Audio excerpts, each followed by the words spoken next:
My name is Gabriele Kushi with kushiskitchen.com, and today I will cook the buttercup squash or Hokkaido pumpkin, a sweet vegetable that grows on top of the earth. You can take the squash and cut it with a sharp and sturdy knife in half. You need to put strong energy into cutting through the thick layers of skin, flesh and seeds. This sturdy vegetable is harvested locally in the fall, and thus it carries the fall and winter season energy. But it can be eaten all year round for special occasions and conditions. In the inside you find the seeds.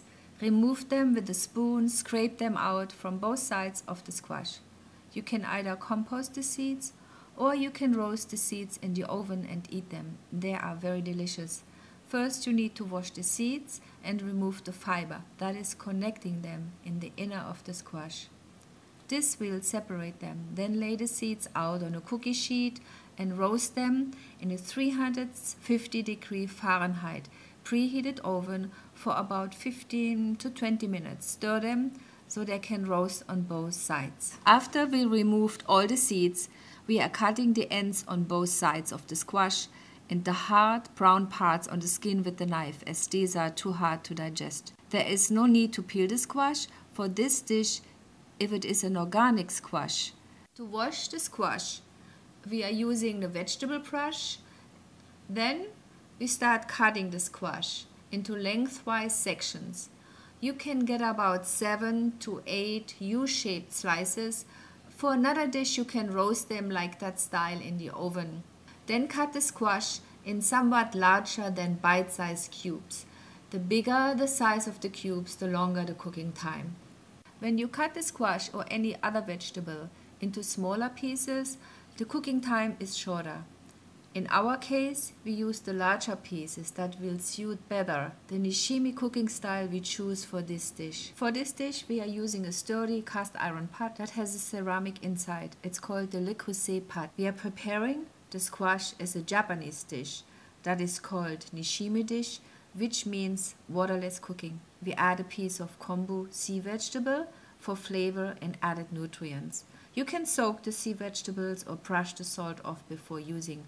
Then we add all the cut squash into the pot. And then we pour a small amount of filtered water to half cover the vegetables. The last ingredients for this dish are sprinkles of sea salt, about a half a teaspoon. Then off to the stove it goes, and we use high heat to get it going. We cover the pot and start checking it after a few minutes.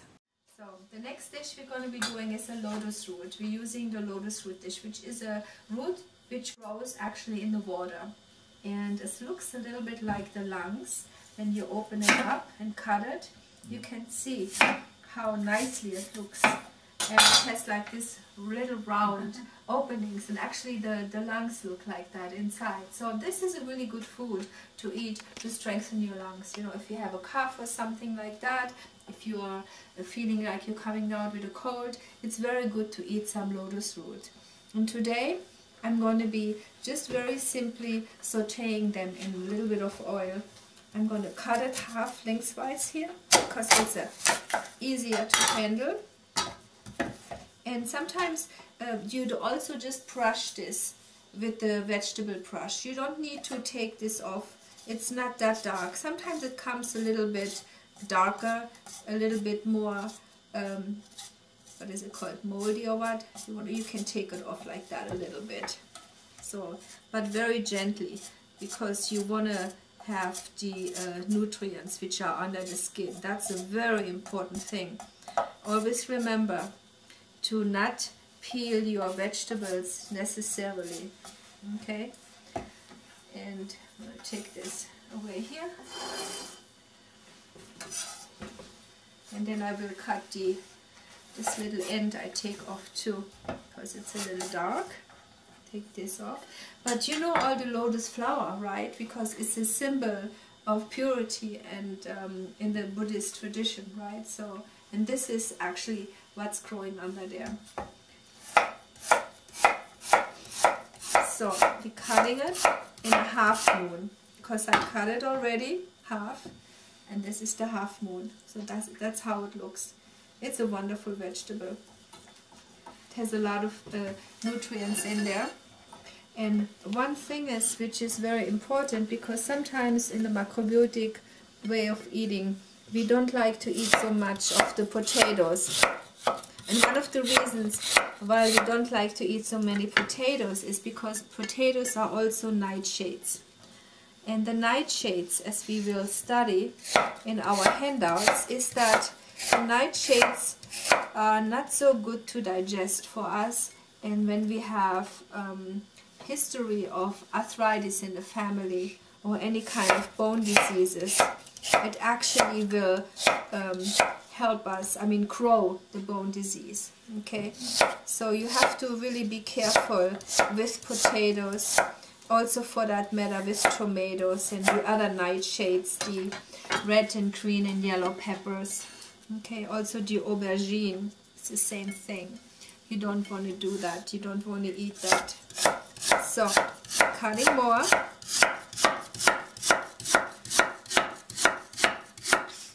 And there are different oils we can use today with this. We can use a light sesame oil, or we can use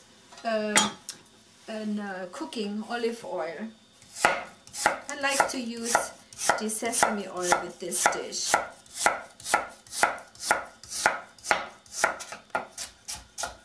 There we go.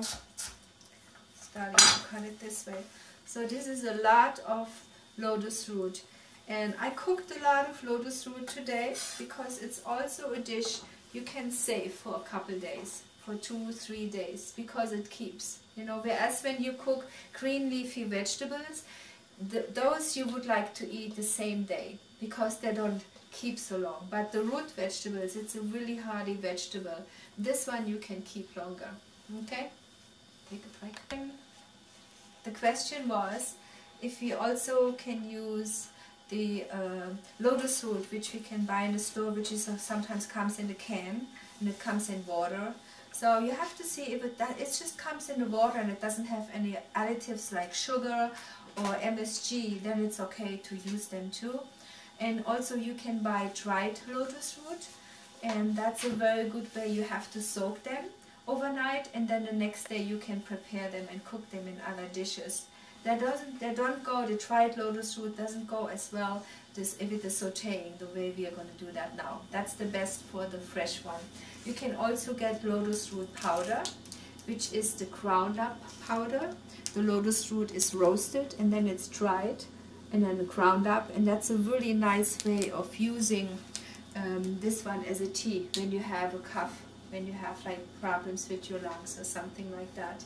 Today we're going to be using the fresh one and we're going to be sauteing it. So first step is that we are opening up our gas here, and we are using the 2 pots to get it really nice brown. We're using the sesame oil. We're going to put like about 1.5 tablespoons of sesame oil, and we're heating it up a little bit. Then in our back here we still have our squash. If you want to look, it's still cooking nicely away.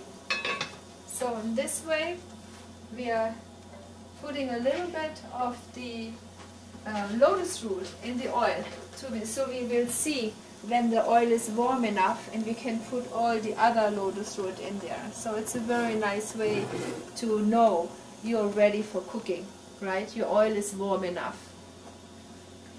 And today we are just going to be using the lotus root. You can also use carrots with it if you would like to, which is a sweet vegetable also and a root vegetable dish. And you can also use onions. You can cut the onions and saute them first if you want to. I personally prefer only the lotus root. Sometimes it's nice to just have one dish, one simple dish, but you definitely, as you can see in your recipes, you definitely can mix and match your recipes. And you can use different root vegetables. Okay, you can see here this is coming up, starting to making that little noise, and you know it's hot enough. And you're putting your lotus root in there, and I'm dividing it equally, hopefully equally, in both of my pans here. I have one is a cast iron pan, and the other one is a stainless steel. So and those are some of the pans I use for my sauteing my vegetables.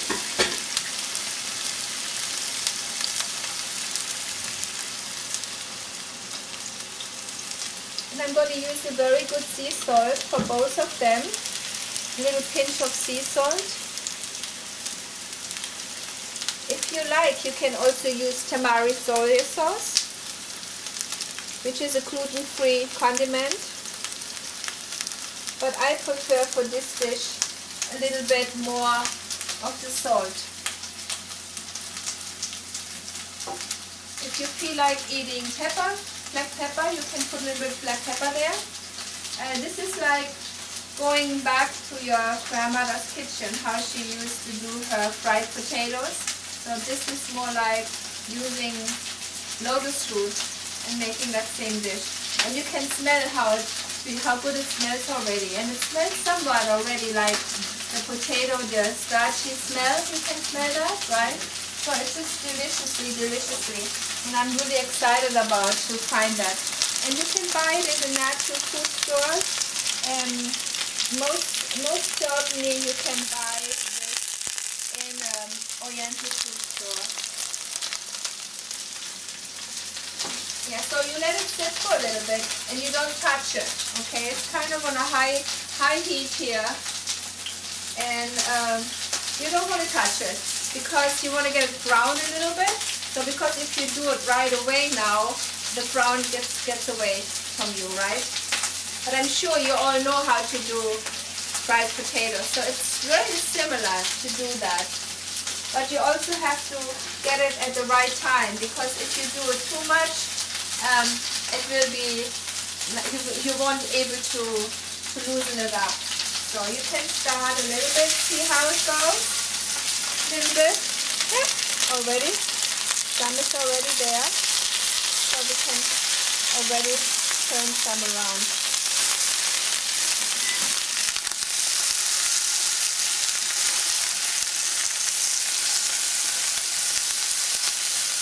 Okay, let's go on the other one.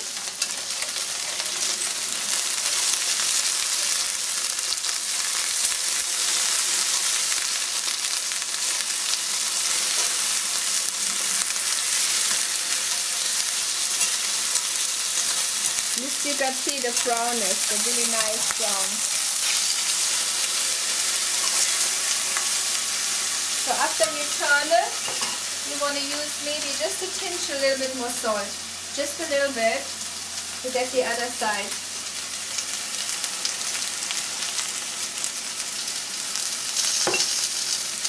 It smells delicious, right?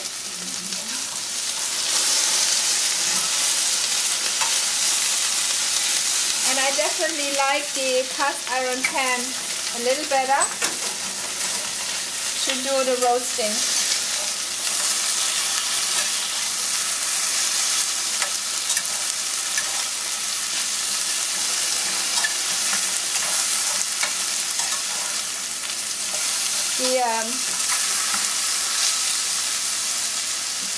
The cast iron pan is easier to handle. It doesn't burn as much. So what I'm going to do now, I'm going to be combining both, because I have already a good brownness on both of them, and I can put them in one pan.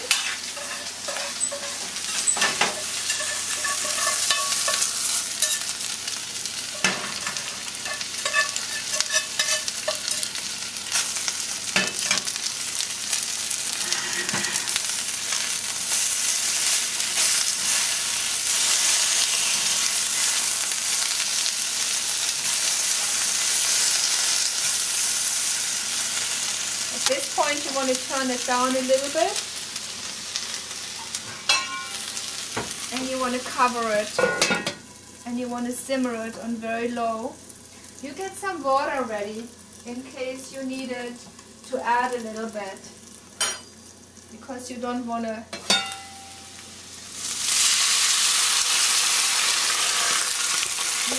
brown it. Okay, so you put a little bit of water there, cover it up. And that also takes about 20 minutes. then we can eat that. So, has finished cooking. The timer went off, and I'm going to see if it's soft enough. And it looks like it's really easy to use. So it looks like the squash is really already ready to be eaten. So I'm going to just try. It's really hot, so I have to blow on it.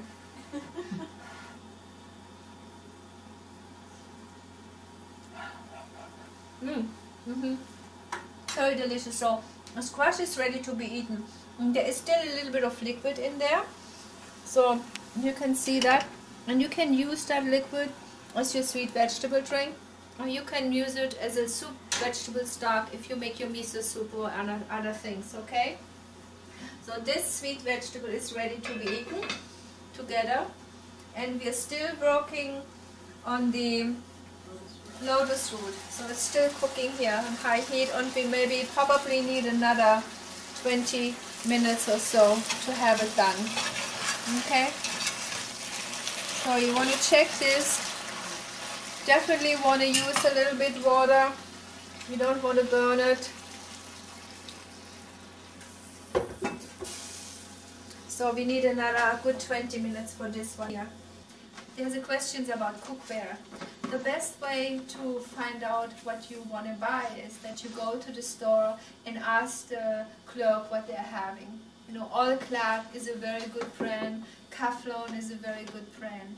You have to see, they have different, even if it's All-Clad or Kaflon, they have different ways of how they're selling their pots and pans.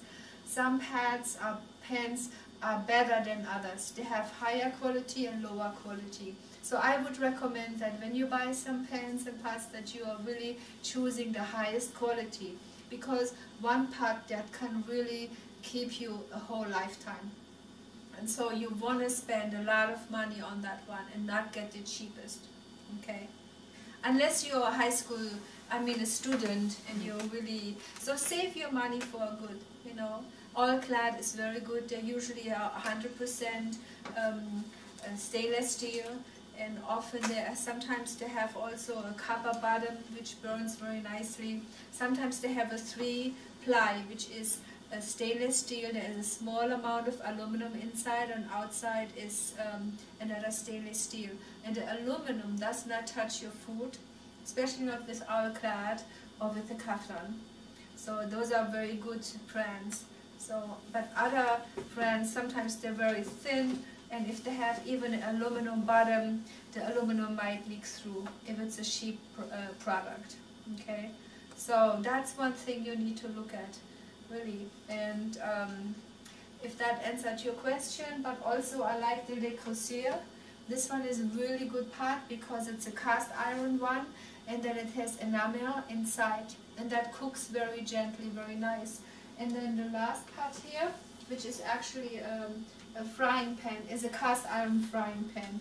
And sometimes you can find a cast iron frying pan when you go to yard sales, because people want to maybe sell it, and you can use them. In this case, you want to clean them out again. And what the best way to do that, also when you get a new fresh cast iron pan, you cut a lot of potatoes and you fill the cast iron pot or pan with water and put the potatoes in there, and then you cook it for 20 minutes, half an hour, and then you discharge that, and then you're drying it out, and you put the cast iron pan to re-season it. You put it in the 350 oven in Fahrenheit, and you put oil on it, and so you kind of re-season it, and that way you have a new and really good cast iron pot or pan. And those are very delicious to buy and to have and to cook with. That you could see, it was very easy for me to saute my vegetables in it. It doesn't stick as much, even with the metal. It sticks sometimes. But don't get anything which has the Teflon on it.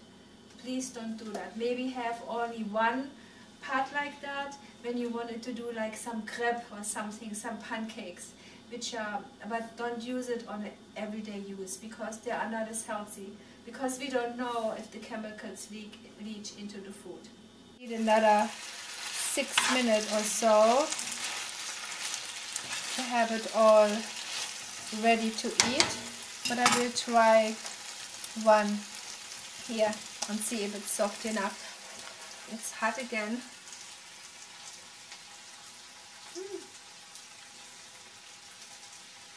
It's already pretty good. It's a little bit chewy still, so we could just kind of finish it up for another 5 minutes. But I will start serving the squash. Delicious. Yeah. Okay, I'm going to be serving the squash here right now. I'm opening it up. It looks very delicious.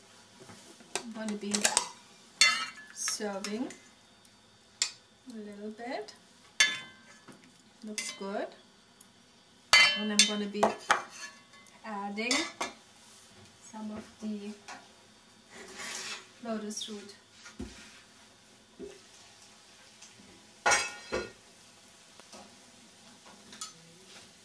Today we're having the sweet vegetables, the squash, and we have the lotus root. So if you look into the yin and yang, the squash is a round vegetable which is on top of the earth, and the lotus root is an oolong shape vegetable which is growing in the water actually. So now what is the question? What is it? Which is more yin, which is more yang? So generally the root vegetables are more yang than than other vegetables, and the root vegetables compared to the round vegetables. When we look at the round vegetables which are on top of the earth, okay, and when we look at the round root vegetables which are under the earth, so there is like it's a closeness to them, right? Because the shape is about the same. In this case, as you remember, the lotus root was not totally round. Was a little bit more oolong. Is that the right name for the shape? Was a little oblong. Was an oblong shape, and so, but they're very similar anyway. And lotus root is growing in the water, and the squash came out of the earth, right? So they're pretty similar in the energy, you know. But the squash is on top, the vegetable on top. When it's round, it's more yang. If the root vegetable, round vegetable under the earth, compared to the carrots, right, which is more like a straight root vegetable, so the round ones under the earth are more yin compared to the root vegetables, the long ones. So it's a little bit the opposite, right? On top of it is the round ones are more yang than the green leafy vegetables or the vegetables which grow on top, like that, right? Or even straight up, like the scallions or the celery, right? So those vegetables compared to the root vegetables, okay? So the root vegetables, the long ones, like the carrots and the daikon and the burdock, they are more yang. Like the celery and the chives and the onions, the green onions are more yin, okay? Under the earth, the round root vegetables are, compared to the long root vegetables, are more yin. On top of the earth, the round vegetables compared to the long yin vegetables are more yang. So this is food for thought. And this is our dish for today. So thank you.